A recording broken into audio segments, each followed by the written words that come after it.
Bienvenue à tous. Aujourd'hui dans cette vidéo, on vous présente l'immense fortune de Charlotte Dipanda. C'est surprenant, mais Charlotte Dipanda est parmi les femmes les plus influentes d'Afrique en ce qui concerne la musique.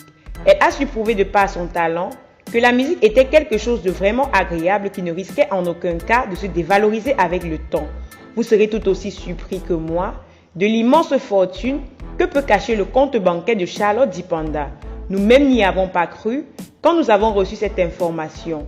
On vous présente l'immense fortune de Charlotte Dipanda.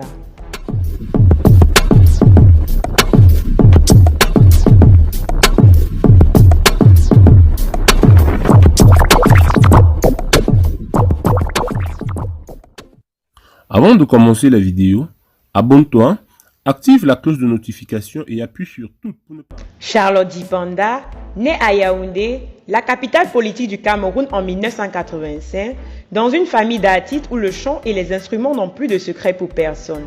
Elle a grandi avec sa grand-mère qui l'a élevée et lui a tout appris. Après le départ de sa mère génitrice pour les États-Unis, Charlotte Dipanda passe son enfance et sa jeunesse en grande partie entre Yaoundé, où elle est née, Douala où vivait sa grand-mère et Mbouda à l'ouest du Cameroun, chez l'un de ses oncles. Elle poursuit ses études avec succès et très fan de musique, elle commence à chanter dans les cabarets à l'âge de 15 ans. Elle se voit donc obligée d'alterner au quotidien entre les cabarets où elle chantait jusque tard dans la nuit et finissait même parfois aux environs de 2 h du matin, et le lycée où elle devait se rendre chaque matin avant 7h30. S'étant rendu compte à un moment donné qu'il lui était impossible de continuer avec ce rythme, la jeune élève alors en classe de seconde quitte le lycée pour se consacrer en plein temps à la musique. Elle commence sa carrière comme choriste en 2001. Elle enregistre avec Janoth Hunt, son premier parrain, un guitariste camerounais et par ricochet aussi ami des jeunes rappeurs avec lesquels elle avait formé un groupe. Janoth Hunt et Charlotte Dipanda se découvrent une complicité musicale immédiatement et la collaboration entre les deux artistes est très vite concrétisée au travers de l'album qu'ils enregistrent ensemble et qui sort en 2001. Elle s'installe ensuite à Paris afin de se perfectionner, d'apprendre davantage et d'élargir les horizons. Elle décide de s'inscrire à l'Institut Art Culture Perfection de Paris où elle prend des cours de solfège, de piano et de chant. Dès son arrivée à Paris, elle contacte de nouveau Lukwa Kanza qui y est aussi installé. Question d'avoir des repères. Ce dernier va la recommander à Papa Wemba, une autre grande icône de la musique congolaise qui à l'époque travaillait sur son album Bakala Diakouba en collaboration avec Lukwa. C'est justement un duo enregistré avec Papa Wemba dans le cadre de cet album qui marquera le tout premier travail de la jeune chanteuse à Paris. Elle fait des chœurs pour Papa Wemba, Manu Dibango, Idrissa Diop, Rokia Traoré et Alex Red, et a l'honneur de faire la première scène d'Anna Marois, grande chanteuse portugaise de fado. Elle intègre par la suite la chorale gospel pour son voix, ce qui lui permet de faire ce qu'elle aime et de le mettre au service de Dieu, car elle est une fervente croyante de la religion chrétienne. Mais en 2008, elle décide d'enregistrer des textes qu'elle avait commencé à écrire depuis 2005 et qu'elle avait pu rassembler en album. Son tout premier album solo, intitulé Mispa, est réalisé par Guy Sangué, connu de par ses collaborations multiples, notamment avec le groupe Kassav. Remplissant parfaitement son rôle de réalisateur, il a su comprendre l'univers acoustique qu'affectionne la jeune femme et donner à l'ensemble une jolie cohérence, penchant par moments du côté du makossa, en passant par l'afrobeat. Mispa est une dédicace, un hommage à un titre posthume à sa grand-mère dont l'album porte d'ailleurs le nom. La chanteuse effectue une tournée camerounaise, le Mboatou, et se produit également en France. En 2012, Charlotte Dipanda met sur le marché son deuxième album solo intitulé Doblam, auquel Toto Guillaume participe à l'enregistrement. Cet album voit intervenir la même équipe avec bien évidemment Guy Sangué à la réalisation, sans rien changer de son staff, dont l'une des pièces maîtresses est le guitariste français Julien Prestre.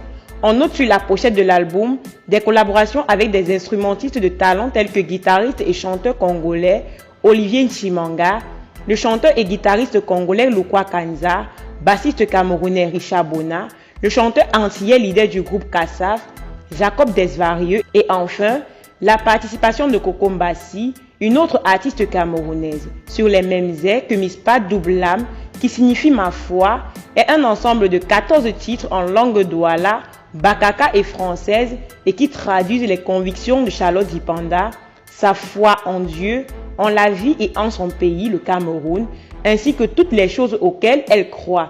Cette naïveté, qu'elle a de toujours voir le meilleur en l'autre, le disque comprend aussi des duos avec Richard Bona et Jacob Desvarieux, des rencontres qu'elle n'aurait jamais osé espérer et dont elle garde toutefois de très beaux souvenirs. Elle rentre au Cameroun présenter cet album et décide de servir ses fans à domicile à travers son campus tour qu'elle effectuera dans toutes les régions du pays, notamment dans toutes les villes estudiantines. 3 ans après, l'artiste revient en 2015 avec un troisième album Massa, avec un mélange de jazz, d'acoustique, de makossa, soft et d'afrobeat. Composé de 10 titres, cet album qui a été en partie inspiré par l'expérience du Campus Tour en 2012 est aussi de par ses mélodies un hommage à l'icône capverdienne Césaria Evora et pourrait même être selon la chanteuse un début de lien entre la musique camerounaise et la musique capverdienne qu'elle apprécie beaucoup. La musique de Charlotte Dipanda est un travail de mixité et d'interculturalité au vu de ses nombreuses collaborations et de ses envies. Il n'est donc pas étonnant de voir cette chanteuse se balader occasionnant plusieurs styles musicaux et ce dans 3 langues différentes. Ses compositions comprennent des rythmes traditionnels africains et principalement ceux de son pays natal. Ainsi, on peut l'écouter sur des airs de makossa et aussi très souvent en concert de Bikuti et de Ben Sikin. Elle chante dans sa langue maternelle le bakaka, un dialecte de Konsamba dans le Mungo ainsi qu'en français et en douala. Ses chansons reflètent bien l'influence qu'elle a eue depuis sa jeunesse des artistes qui l'ont marquée tels que Césaria Evora, Toto Guillaume et Bébé Manga. Aussi, de par les thèmes qu'elle aborde, on note l'influence de l'environnement socio-culturel dans lequel elle a grandi. L'amour, la haine, la jalousie, la douleur, le retour aux sources, la vie, la mort, la foi. Enfin, on observe aussi dans ses albums la présence très forte de sa grand-mère dont elle ne saurait se séparer. Cette grand-mère-là, qui est sa véritable source d'inspiration, se trouve au centre de titres dont le premier en date sorti en single avant l'album « Elle n'a pas vu », paru son dernier album Massa. D'après les journaux de la place, d'après certains médias et d'après une source selon laquelle nous avons reçu l'information, la fortune de Charlotte Dipanda est estimée à 1 212 727 $, soit plus de 650 millions de francs CFA. Voilà, c'était tout pour aujourd'hui. Si ça vous a plu, max de pouces bleus, sinon dites-nous en commentaire. Dites-nous également en commentaire les sujets que vous aimeriez qu'on aborde les prochaines fois, surtout, mais alors surtout, si vous êtes nouveau et que vous passez par là, n'hésitez pas de vous abonner et d'activer les notifications pour ne pas rater nos publications car ici sur cette chaîne, on vous parle de toute l'actualité africaine et même d'ailleurs. Merci d'avoir regardé jusqu'à la fin.